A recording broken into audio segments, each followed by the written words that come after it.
Всем привет, и это часть 3. В этот раз мы решили взять вот такие вот конфетки. Еще вот такие. Такие, это тоже обещают быть очень кислыми, да. Еще вот такие. И вот такие. Давай попробуем такие. Да.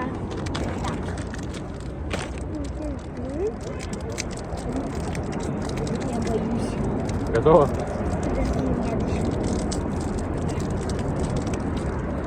Ну что, поехали. Мне кажется, с каждым разом все кислее и кислее, нет? Ну вот это топ. Мне нравится. Она сладкая. Потом. Сначала кислая, потом сладкая.